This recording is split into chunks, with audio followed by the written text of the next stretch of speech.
everyone, are you tired hearing me talk about tulips? Well, I promise this will be the last video from me, at least in spring of 2023. So I am actually making this video as a follow-up to a video that I made earlier in the year called Can Tulips Be Profitable? And I'll link it up here if you're using your computer. So in that video, I made some assumptions around just the cost of bulbs, how much you could sell the bulbs, labor considerations, and I basically projected out how much money people should be able to make should they choose to invest growing in tulips. And this is a follow-up video because now I have my numbers in terms of how much I made during my first season of growing tulips. Now, if you're new to my channel, my name is Jessie. I am located in Zone 6B. This is my second year cut flower farming, but it's my first year growing tulips, at least growing them seriously.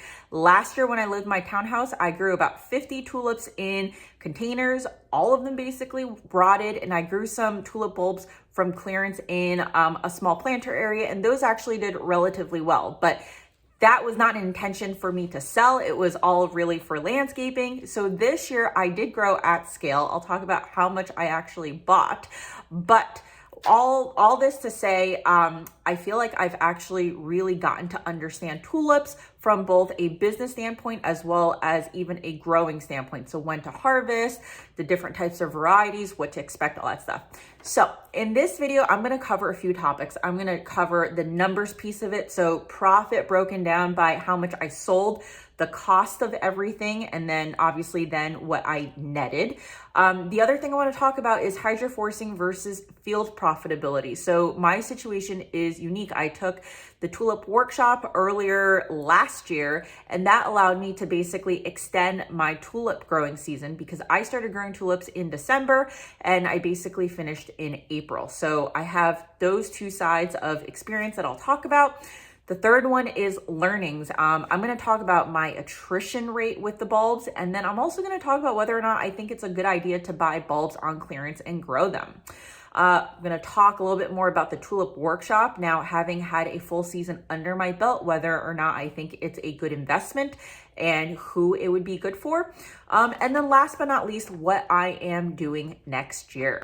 Let's dive right into the numbers and talk about my profitability with tulips. So from a revenue standpoint, I sold $4,169 worth of tulips between, we'll call it mid-December and mid-April. So it is end of April right now. Most of my tulips were sold as of last week. I do have 2 more orders coming in tomorrow that I need to fulfill, and then I am done.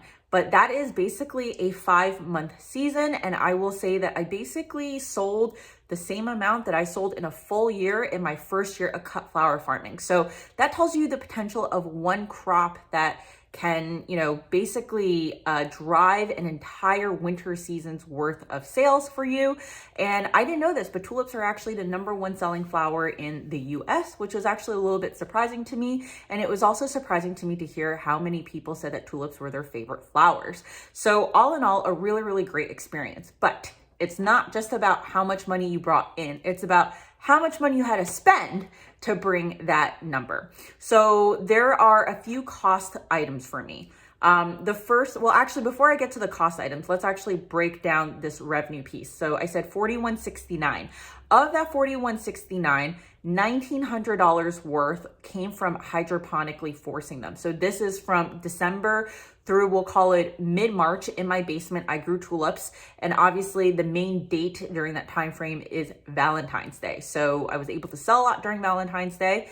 The second piece is the field tulip sale. So this is primarily the month of April. In that month of April, I actually sold $1,800 worth of tulips. So all of basically, $1,900, $1,800, they're roughly the same. So I did all my field tulip sales in 1 month versus being able to spread out over a few months. And that was really beneficial from a sanity perspective. And then the third piece of revenue was actually from bulb sales. So I bought 7,500 bulbs, and I actually ended up selling about 840 bulbs to other farmers. And that was basically to help me lessen the need to use fridge space to hold bulbs, that kind of stuff, and obviously collect some revenue during a time when I was not collecting any revenue. So all that contributes to the 4,169. Now let's talk about the costs. So the cost of the bulbs themselves cost me about $2,300. One thing to note is I said I bought 7,500 bulbs. However, there were quite a few bulbs that were in such bad condition that they were basically completely rotted. So I did get credit for those, and it was pretty significant. It was about 1,900 bulbs. Now, when I look back on it, I think some of those 1,900, maybe about 200-300, would have been questionable in terms of me putting them out into the field and them growing. But I had a full crate that was smelly and it was literally rotting. And that was a crate about 700. So I bought 7 crates worth, and there were other crates where they were starting to also smell and rot. So luckily the supplier was really great and credited me back immediately. So all that to say, you know, at the end of the day, I had about 5,400 bulbs left, and I sold about 800. So that gets me to 4,800 bulbs in terms of me growing.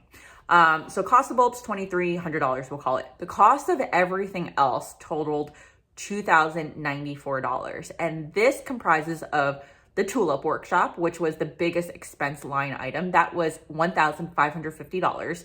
My hydroponic trays were quite expensive. They were $20 a tray. They were actually used.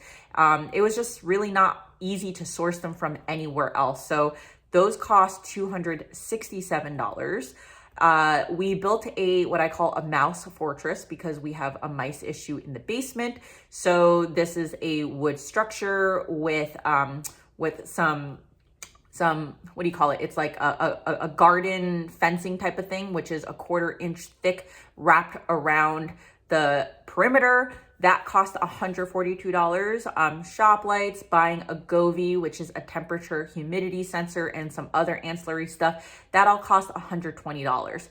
So when you take all of that in terms of my costs and subtract that out from my revenue, I get a total profit of minus $253. Now, I'm actually really happy with that because essentially I've recouped the cost of everything that I invested in tulips to set me up for next year, where next year really the cost is my bulbs as well as my labor, right? So all this to say, I did not include labor in here. If I included labor, it would obviously be a lot more negative. And that actually brings me to the second topic, which is hydroforcing versus field profitability. Now, I've talked about this at length in my prior videos. If you follow me on Instagram, you'll also hear it. So here's a plug. Follow me on Instagram if you don't. It's at b.a.r.e Flower Farm. I actually posted multiple times daily about my tulip adventures, but there is a huge difference in terms of the amount of labor needed for field tulips versus for hydroponically forcing tulips. I would say that the labor ratio is about 4-to-1. So meaning 4 times as much labor needed for growing field tulips than for hydroponic forcing, right? So when you think about the labor needed to plant field tulips, there's the planting itself, especially if you're doing the trenching method, even the no dig method, right? Unless if you have like a tractor to haul and compost and all that stuff, all that stuff takes time for you to bring in the soil or dig, plant, that kind of stuff. And then the harvesting is the worst part, especially if you're not doing no dig tulips, because to get the bulb out, especially in my kind of soil, which is very heavy on clay, it's an ordeal. And I still have quite a few bulbs left in the field that I need to pull out, because if you don't pull out the bulbs, they're going to start growing green foliage in the spring, and they're not going to result in any blooms. So that part of the field is going to become unusable, right? So you want to make sure you clean that up. So that's field planting. On the other hand, with hydroponic forcing, the biggest labor input there is honestly cleaning the hydroponic trays. And as the weather gets better, we're able to pressure wash the trays. When the weather wasn't that great and it was too cold to run the pressure washer or the hose, I had to manually scrub it. And the problem with hydroponic forcing is that disease spreads really quickly, especially towards the later part of the season. You definitely start seeing a little bit more penicillium, sometimes even mold buildup on those trays. So it's really important for you to disinfect those trays very in a detailed manner. And I would say that there are times where a single tray could take me upwards of 15 minutes each. But I'm only cleaning each tray once every couple of weeks, or not every couple of weeks. I'd probably say in a single tray gets turned or used 3 times in a single winter. So I'm only cleaning one single tray 3 times. And as I scale up, I'm going to try to automate that with something like a steamer or something like that that will make life a lot easier on that end. But other than that, harvesting hydroponically forced tulips is super easy. You literally pluck it up, you cut off the bulb, and then you bunch it up. You don't need to wash. You don't need to make sure there's no soil, all that stuff. It's a super, super easy process. And not to mention, you get to do it in your pajamas versus needing to run outside in the cold or in the heat like it was this year, potentially in the mud, and, have to do all that work outside. So from a labor perspective, forcing wins hands down, and that is a pretty significant part of the equation, even though I did not quantify that into my costs. All that brings me to my third topic that I want to talk about, which is learnings. Now, the biggest part about the learnings that I want to talk in detail about is attrition. Now, when I say attrition, I mean basically the amount of bulbs that do not grow into a usable, sellable stem. So attrition out in the field could be due to voles or deer eating the bulbs before they even have a chance to bloom. It could be weather related, so the tulips blowing all open at the same time, or it could also be you get frost and it kills off all of the budding tulips. It could be due to disease. So in hydroforcing, that is usually more the case. It is due to us not being able to hold the bulb, especially as the season progresses, because obviously the bulbs have a higher chance of deteriorating. So all of that factors into attrition, and the common attrition percentage that people typically use is about 20%. So when I look at my attrition rate between my hydroponically forced tulips versus my field-grown tulips, it's very different. My hydroponic forced tulips had a much higher attrition rate. It was close to 24% versus my field-grown tulips of just 7%. Now, for me, I have a deer fence, so all of that deer pressure was not really an issue for me. I had put in pre-chilled bulbs that I bought for hydroponic forcing into the field, so stem length was not an issue. Normally, the biggest issue for me would be something like tulip fire, taking out an entire crop, which I have actually seen happen to other people. I would say that attrition issues are typically more weather and nature related when it comes out to being in the field, and when it's hydroponic forcing, it's usually more disease related to the storage of the bulbs, right? So the attrition rate, if you're forcing through soil in crates, is usually going to also be lower than hydroponic forcing. Now, my attrition rate basically gradually crept up throughout the season. In the beginning of the season, especially in December, January, even up to Valentine's Day, I would say that the attrition rate was about 10 to 15% max. Then once we got beyond Valentine's Day, I was in certain cases losing full trays. And that was just because the bulb had degraded to the point where it was just not forcible. And these are bulbs where now I know in the future, these are bulbs that I should not hold on to at all for forcing. If I see a bulb in that kind of state when I get them in the late fall, early winter, those are bulbs that should go out into the field. So by default, what that means is that I am going to have to plant a certain amount into the field next year, because not all bulbs are going to be suitable for hydroponic forcing. So this is the biggest thing that I missed in my last video, in that can tulips be profitable is that in my head, I did have a attrition buffer, but I did not put it into the spreadsheet or the video. And now that I know, I would actually put in a higher attrition rate, especially for hydroponically forced tulips. So that is something for you to think about. Basically what that means is that for 100 bulbs, if your attrition rate is 20%, you will only be able to sell 80 bulbs or 80 stems from that 100. So that's attrition. The second learning is varieties do matter, especially if you're selling to florists. So I had not sold to florists before. I had not planned on selling to florists seriously until after I placed my tulip variety order. And to be honest, I ended up buying varieties that were on sale or that were forcible a little bit earlier because I knew I had my winter farmers market. So I did not have any consideration of florists when I was purchasing those bulbs. And it really showed because in my latest florist markets, I was not able to sell I was not really able to sell much of my orange or red tulips.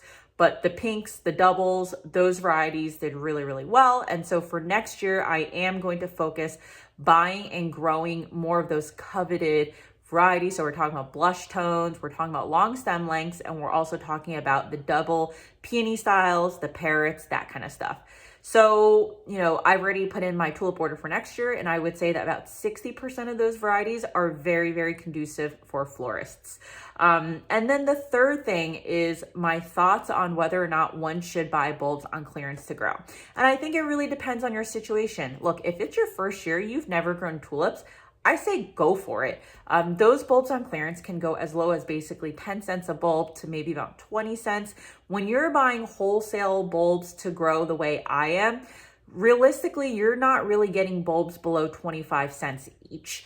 Realistically, you're probably averaging somewhere between 30 to 35 cents and you're buying 500 of the same variety. So you've got to have the space to grow that. You've got to have the capital to upfront all of that in, not months in advance, but typically when they ship the bulbs, then you have to pay for it. So if they ship the bulbs in September, October, you're on the hook for paying for those bulbs and you're not selling those stems until later in the season. Now, there are certain bulb companies that do offer what they call Easter terms, which is you pay during Easter. So that allows you to actually sell the stems around the time at which you would pay, but that is typically not the norm. So for clearance, I would say that this is for you if one, you've never grown tulips and you just want to try. Two, you are primarily retail, so you're selling it like at a farmer's market or something like that. And I would say that if you're trying to sell to florists, I would not do that because typically florists want to know what varieties they're getting. So it's really hard for you to even know what varieties are in a mix, let alone what varieties are going to pop up. So if you do plan on selling to florists, one other learning I had was label your tulips. Obviously, this is a bit of a given, but I was in such a rush to field plan. I didn't label anything and I had to wait for them to pop up and basically start showing color before I could figure out what varieties I was growing. So that brings me to my fourth topic. Now that I've had a full season of growing both winter forcing and field tulips under my belt, what are my thoughts on the Tulip Workshop? And so again, if you follow me on Instagram, I joke that I am a bit of a walking advertisement for the Tulip Workshop. I'm not getting paid to say any of this, but I double down on my initial recommendation of yes, you should absolutely consider it, especially if you're looking to extend your season and if you're serious about growing tulips. One example I want to give you in terms of the opportunity cost of not investing in something like this, if you want to extend your shoulder season, is an example on Facebook where someone said, I bought 800 tulips. I didn't want to take the course. I wanted to try to force I wanted to try to force tulips in soil crates. So I had 800 and about 20 bloomed. What did I do wrong? All that stuff. Let's just say that that person was able to procure those 800 tulips at 20 cents each. So, that's about a quarter of the cost, right? So, they spent a good $200 on those tulips and they had 20 tulips bloom. So I don't even know if they were able to sell those 20 tulips, but let's say they were able to sell them for $40. So right now they're in the hole by $160. Now, if they were able to have sold all 800 stems, or we'll call it selling like 700 stems, buffering in attrition, 700 times $2 a stem would have been $1,400. They could have almost paid back the entire investment of that Tulip Workshop, which was $1,550, or, I think it's $1,300 if you just take the online course, right? So there's the opportunity cost of lost revenue when you're talking about, taking a risk in terms of buying a lot of bulbs and trying it on your own. And then it's also, you only have one season or one winter season every year, right? So now that one season's gone, how much have you learned for next year, right? So for me, even though I more or less broke even next season, I am going to plan on doubling how much I'm forcing, and therefore be able to scale up the ability to make a profit a lot more quickly than if I did not take the course.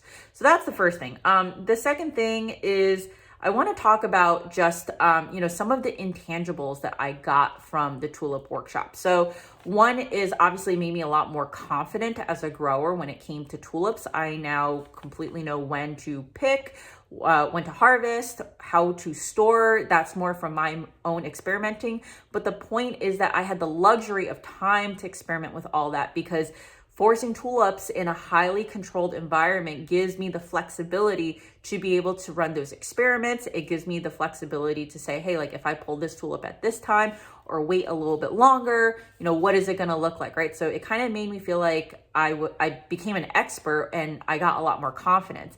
And that confidence also allowed me to apply for that florist co-op market. So, that co-op is not necessarily easy to get into. In the application process, you have to be able to forecast what you're going to have throughout the season. And the way that it works on a weekly basis is the market is on a Wednesday. On Wednesday evening, you have to be able to project what you're going to have the following Wednesday. So when it comes to tulips, the ability for me to walk outside and say, okay, I know that this is definitely going to bloom within the next few days.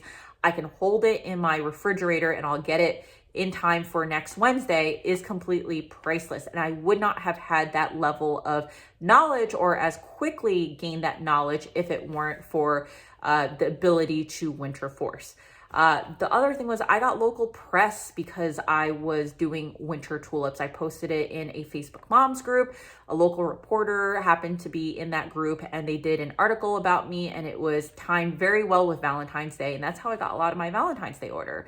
And last but not least, obviously I have a YouTube channel. I have a lot of videos on tulips. So I have made some revenue off of tulips, and I had actually totaled them up. And as of right now, I've made about $350 just from talking about tulips, right? And those are videos that are going to sit online and continue to accumulate views and revenue over time. So those are some of the intangibles that came with investing in the Tulip Workshop.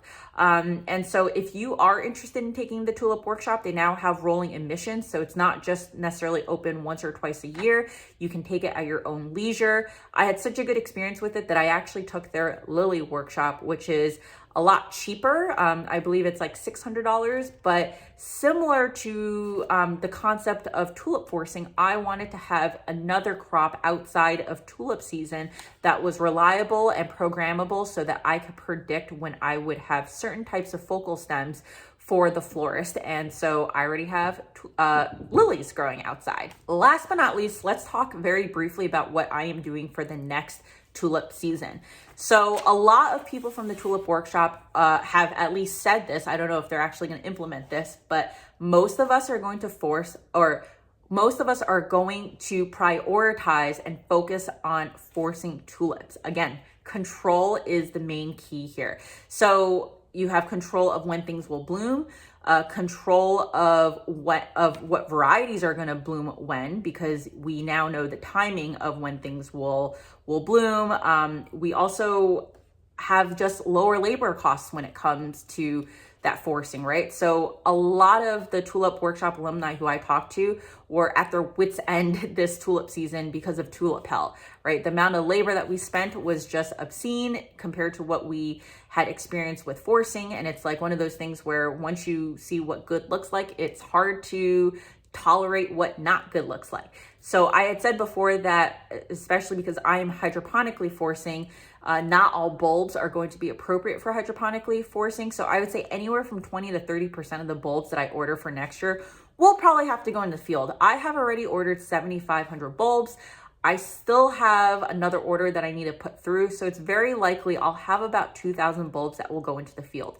Now, these bulbs are perfectly fine for the field. Some of them are even fine for soil forcing in crates. They're just not great for hydroponically forcing. And so one of the things that I am considering is selling some of the bulbs that I will be getting. So for those of you who can't really buy 500 at a given time to get those wholesale discounts, I will probably be putting quantities of like 50 of a single variety up and mixing, matching in a box for people who are interested in getting different varieties at more of a wholesale price. And most of these will also be pre-chilled bulbs too. So you can either force, or if you live in a more mild climate, you can put those into the ground and not have to worry about stem length. The second thing that I briefly talked about was focusing on varieties that sell well to florists. And the point that I want to make here is that if you're just selling retail, it's a lot easier to get the same price per stem in terms of revenue. So the bulb cost is going to vary for a single versus something like an apricot or a double peony style tulip, right? So a single, you might be able to get like 29, 30 cents a bulb. A parrot is probably going to cost you about 45 cents. But when you sell retail, typically you're actually selling them at the same price. You're either selling them in a mixed bouquet or you're selling them in straight bunches. And most of the time people do not differentiate between the specialty versus the singles because it's just easier for the end consumer, especially if they're constantly buying from you. That being said, that is not the same thing with florists. There is a difference per stem. So I would say that for the singles, I'm selling to the florist at about $1.50. For something like a parrot, I'm selling at $1.85. So that becomes a little bit more significant if they are your main customer base. And then last but not least, I had some learnings about growing with treated versus untreated bulbs. So I have learned that there is a place for untreated bulbs when it comes to hydroponically forcing, especially for later in the season.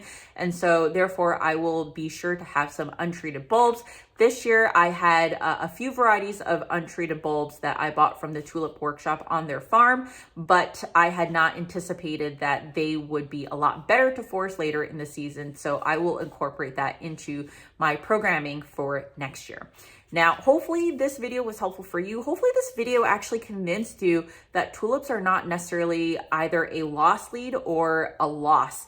What I find really interesting is that some of the more experienced growers at my florist co-op actually either have never grown tulips or started growing tulips for the first time this year. I understand now that tulips can be a little bit intimidating. They're obviously a much more significant upfront investment in terms of bulbs versus other types of flowers. If I were just only focusing on field planting, I probably would not grow tulips. I would only grow a very, very small quantity, and I would not buy in wholesale amounts for those quantities. But because I am winter forcing, it now becomes a much more profitable crop for me. So again, if it's something you are seriously considering in terms of extending your shoulder season, having a winter season, or differentiating yourself, I would highly recommend looking into growing tulips in the winter versus just focusing on field forcing. So let me know if you have any questions in the comments below, and I will see you in the next video where we will not be talking about tulips.